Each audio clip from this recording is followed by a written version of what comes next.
మహాగణాధిపతయ నమః. సదాశివసమారంభాం శంకరాచార్యమధ్యమాం అస్మదాచార్యపర్యంతాం వందే గురుపరంపరాం. శ్రీమాత్రే నమః. ప్రేక్షకులందరికీ స్వాగతం.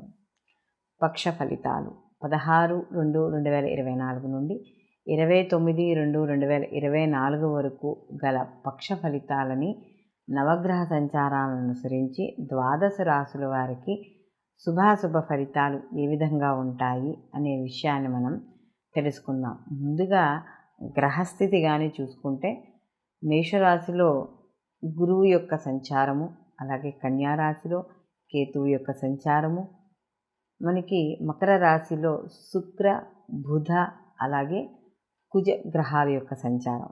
బుధుడు మనకి ఫిబ్రవరి 20వ తేదీ నుండి మకరం నుండి కుంభరాశిలోకి ఆయన మార్పు చెందడం అనేది జరుగుతుంది. అలాగే కుంభరాశిలో రవి శని యొక్క గ్రహాల యొక్క కలయిక, అలాగే 20వ తేదీ నుండి కూడా బుధుడు అక్కడ యాడ్ అవ్వడం అనేది జరుగుతుంది. మీనరాశిలో మనకి రాహు యొక్క సంచారము, చంద్రుడు యొక్క పక్ష ప్రారంభంలో మేషరాశిలో ఈయన యొక్క సంచారం మొదలయ్యి ఆయన ఈ యొక్క పక్షాంతానికి అంటే మనకి ఈ యొక్క 29వ తారీఖు కల్లా తులారాశిలోకి ఈయన ప్రవేశం అనేది అంటే ఆయన సంచారం అనేది జరుగుతోంది. కాబట్టి ఈ 15 రోజులు కూడా ఈ నవగ్రహ సంచారాలు ఏవైతే ఉన్నాయో వీటి యొక్క స్థితి వీక్షణ యొక్క సంచారాన్ని అనుసరించి ఈ యొక్క ద్వాదశ రాశుల వారికి కూడా వారికి యొక్క శుభాశుభ ఫలితాలు అనేది ఉండడం అనేది జరుగుతుంది. కాబట్టి అసలు ఈ ద్వాదశ రాశుల వారికి ఎలా ఉండబోతోంది అనే విషయాన్ని ఇప్పుడు మనం తెలుసుకుందాం. కుంభరాశి రాశాధిపతి వచ్చి శని భగవానుడు.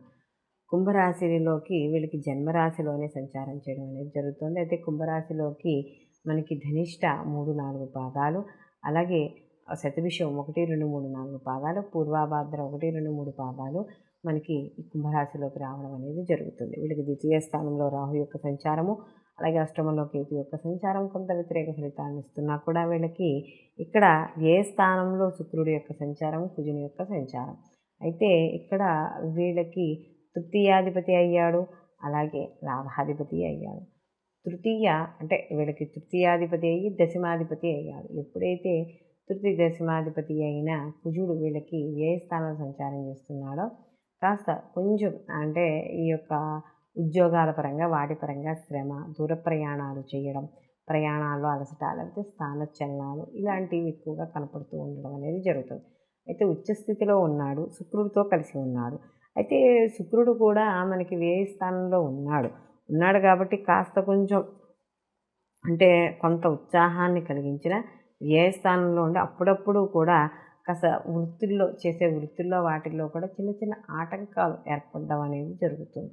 అందులో జన్మలో రవిశనిల యొక్క సంచారం కాబట్టి కాస్త ఫ్లక్చువేటెడ్గా ఉండడం అనేది జరుగుతుంది. అంటే ఒక్కోసారి కోపం, ఒక్కోసారి శాంతం ఇలా ఉండడం అనేది జరుగుతుంది. కాబట్టి ఎప్పుడు వీరు చేసే పని, వృత్తి, ఉద్యోగం, వ్యాపారం, ఇంట్లో కావచ్చు బయట కావచ్చు ఎక్కడైనా సరే మీ కంట్రోల్ అనేది మీకు ఖచ్చితంగా ఉండాలి. లేకపోతే ఒక్కోసారి అది ఏదైనా అనవసరంగా ఒక్కోసారి రియాక్ట్ అవ్వడం వల్ల అది మీ కీర్తి గౌరవాలకి వృత్తిపరంగానో ఉద్యోగపరంగానో ఏదో రకంగా మీరు ఇబ్బంది పడడం అనేది జరుగుతుంది. అయితే విద్యార్థులకు కాస్త శ్రద్ధ అనేది చాలా అవసరము. అయితే ఇక్కడ కొంతవరకు వీళ్ళకి గురువు యొక్క మార్పు ఇవన్నీ కూడా కొంత అంటే గురువు నక్షత్ర మార్పు అనేది ఎప్పుడైతే వీళ్ళకి జరిగిందో కొంతవరకు అనుకూలమైన ఫలితాలు కలగడం అనేది జరుగుతుంది. అయితే ఇక్కడ వీళ్ళు ఒత్తిడి అనేది మాత్రం కాస్త తగ్గుతుంది. అంటే చేసే వృత్తి ఉద్యోగాల్లో మాత్రం కాస్త ఒత్తిడి అనేది ఖచ్చితంగా తగ్గుతుంది. ఆదాయపరంగా కూడా మార్గాలు అనేవి పెరుగుతాయి. వాటితో పాటుగా వ్యయం కూడా ఉంటుందనుకోండి. కాస్త అలాంటి విషయాల్లో కాస్త జాగ్రత్త వహించాలి. కాస్త శిరోవేదన ఇలాంటివి ఉంటూ ఉంటాయి కాబట్టి కాస్త బయటకు వెళ్ళేటప్పుడు కావచ్చు, లేదా ఎండలో తిరిగేటప్పుడు కావచ్చు ఇలాంటి విషయాల్లో జాగ్రత్త వహించండి. ఎవరైతే ఈ స్పాండిలైటిస్, డిస్క్ ప్రాబ్లమ్స్తోనో లేకపోతే పంటికి సంబంధించిన ఇబ్బందులు ఇలాంటి వాటితో ఎవరైతే ఇబ్బంది పడుతున్నారో వాళ్ళందరూ కూడా ముందు జాగ్రత్త చర్యలు తీసుకోవడం అనేది ఉత్తమమైన విషయంగా చెప్పవచ్చు. అలాగే వీళ్ళకి విదేశీ పరంగా వచ్చే ధనం అనేది అధికంగా ఉండడం, లేదా ఉద్యోగాలలో మార్పులు, అంటే ఏదైతే ధనపరంగా ఏదైతే ఆలోచిస్తున్నారో దాని పరంగా ఉండడం, ఒక్కోసారి కుటుంబానికి దూరంగా ఉండడం, అంటే వృత్తి ఉద్యోగ పరంగా విదేశీయానం కావచ్చు, దూర ప్రయాణాలు కావచ్చు, ఇలాంటివి చేసే అవకాశం అనేది ఎక్కువగా కనపడుతుంది.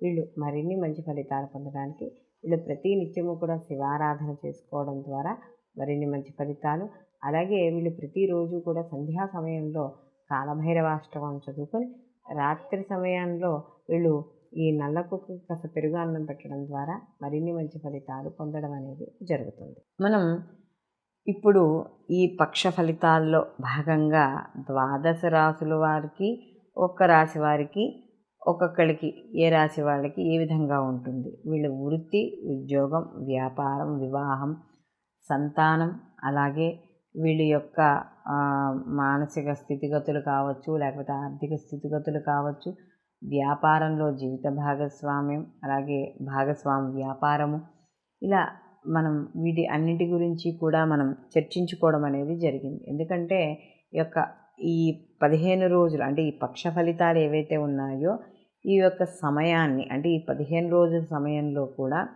ఏ రాశి వాళ్ళు ఎటువంటి ఫలితాలు పొందుతారు, ఎటువంటి పనులు చేయొచ్చు, ఎటువంటి పనులు చేయకూడదు అనే విషయాన్ని మనం తెలుసుకోవడం అనేది జరుగుతుంది. అయితే ఇందులో ప్రత్యేకంగా ఏవైనా కొత్తగా పనులు చేపట్టాలి అంటే, కొత్తగా ఏదైనా ఒక జీవితంలో ఒక మార్పు తెచ్చుకోవాలి, అది ఉద్యోగపరంగా కావచ్చు, వ్యాపార పరంగా కావచ్చు, వివాహపరంగా కావచ్చు, అంటే దైనందిక జీవితంలో కాకుండా ప్రత్యేకంగా మనం ఏదైనా ఒక కార్యక్రమాన్ని మొదలు పెడుతున్నప్పుడు ఈ యొక్క గోచార ఫలితాలతో పాటు జన్మజాతక ఫలితాలు కూడా తప్పకుండా పరిశీలనలోకి అనేది తీసుకోవాలి. ఎందుకంటే ఇప్పుడు ఈ యొక్క ఏవైతే ఈ యొక్క పక్ష ఫలితాలు ఉన్నాయో ఇవి కేవలం గోచార ఫలితాలను మాత్రమే చెప్తుంది, అంటే ప్రజెంట్ ఎలా ఉన్నదని మాత్రమే చెప్తుంది. అయితే మనకి జన్మజాతకం అనేది మనకి ఫ్యూచర్ని కూడా మీ యొక్క వ్యక్తిగత జాతకం కాబట్టి దాని యొక్క ఫలితం మంచైనా చెడైనా కూడా దాని యొక్క తీవ్రత అనేది ఎక్కువగా ఉండడం అనేది జరుగుతుంది. మంచి ఉందనుకోండి, ఒకవేళ గోచారంలో బాగాలేకపోయినా కూడా మీ యొక్క జన్మజాతక ఫలితాలు శుభ ఫలితాలుగా ఉన్నాయి కాబట్టి మీకు శుభ ఫలితాలే, ఏదైనా ఒక కార్యక్రమం మొదలుపెట్టినా, ఒక పని చేపట్టినా కూడా శుభ ఫలితాలే ఎక్కువగా ఉండడం అనేది జరుగుతుంది. కాబట్టి మనం తప్పనిసరిగా గోచార ఫలితాలతో పాటు వ్యక్తిగత జాతక పరిశీలన కూడా చాలా అవసరం అనేది మనకి ఇక్కడ తెలుసుకోవాలి. కాబట్టి అందరూ కూడా ఈ యొక్క పక్ష ఫలితాలతో పాటు వ్యక్తిగత జాతక ఫలితాలను కూడా మీరు పరిశీలనలోకి తీసుకుని అప్పుడు మీ యొక్క ముఖ్యమైన పనులు చేపట్టేటప్పుడు నిర్ణయాలనేవి తీసుకోవాలి. సర్వేజన సుఖినో భవంతు, లోకా సంస్థ సుఖినో భవంతు.